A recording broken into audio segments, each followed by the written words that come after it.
Sanibonani Mzansi. I am your host Candice Kumalo and I welcome you to another episode of the Health from Mzansi podcast. Whether you're braaiing in Mpumalanga, hustling in Hillbrow or chilling in Cape Town, Health from Mzansi is all you need to tackle anything life throws your way.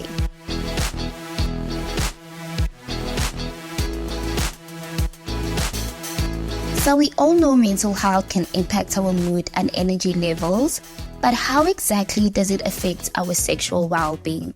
Answering this question and pulling through with more insight on how mental health can affect sexual wellness is Keletso Mabunele, also known as Kelinele, a qualified and well-experienced relationship and sex coach. Thank you so much for having me. I am so pleased to be here. I am a relationship and sex educator with about 7 years of experience. I started off as a blogger, just blogging about dating, relationships, sex, and sexuality. And I eventually transitioned into relationship coaching. From then, I started writing for international publications. And just this year, I introduced sex education into the mix. Thank you so much for that lovely introduction, Keletso. Can you explain to us the intersection of mental health and sexual well-being? Are there specific ways in which mental health conditions can influence a person's interest in sexual activity? Definitely.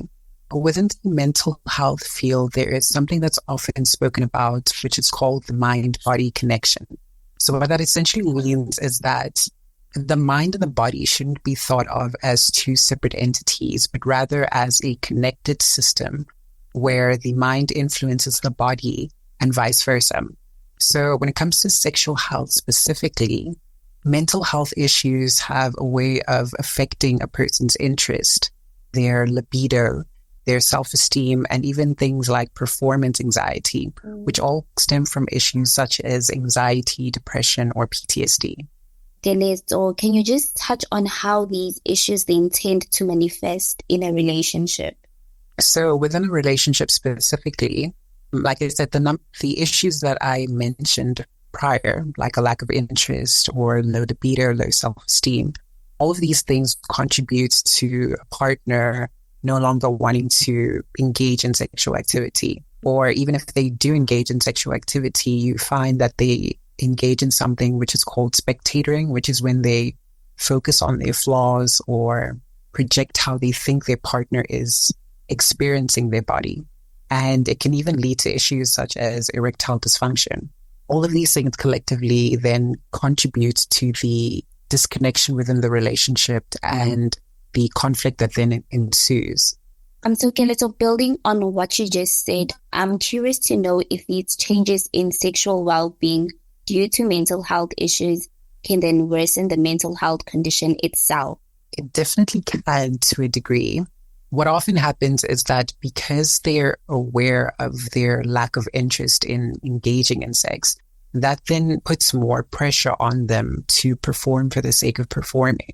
So that can definitely exacerbate the current mental issues, because if they're performing for the sake of performing, and they are aware of the issues that they have, then they feel as though they're defected, which then worsens these symptoms of their mental health issues. So due to affordability at times, I'd like to find out if there are any ways in which individuals with mental health concerns can then manage the impact of these issues on their sexual well-being without the help of a mental health professional. It's great that you mention affordability, because therapy is something that not many people have access to, but there are ways that they can manage these symptoms or the mental health issues without the help of a mental health professional. And some of the ways that they can do this is through exercise. By now, most of us are aware of the benefits that exercise has and the cocktail of hormones that are released that contribute to improved mental health.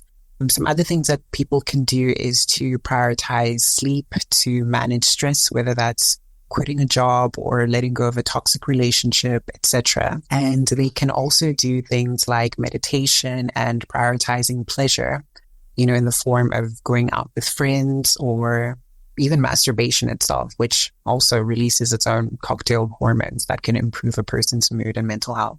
So in closing, What advice would you give to individuals struggling to mitigate the effects of mental health on their sexual well-being?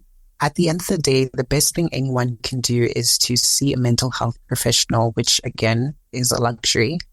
But if you have the means to do so, then absolutely do so. And extra points if the person that you're seeing is a licensed sex therapist.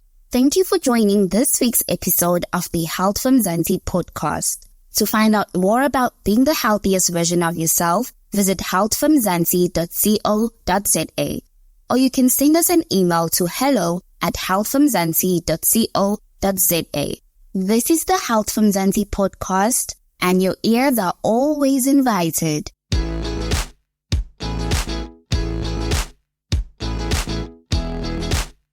As Keletso emphasized, open communication with partners and healthcare professionals is crucial in navigating any challenges that may arise. By acknowledging the mind-body connection and prioritizing both aspects, we can unlock a more holistic and satisfying sexual experience.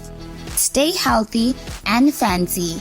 I am your host, Candice Kumalo. Until next time.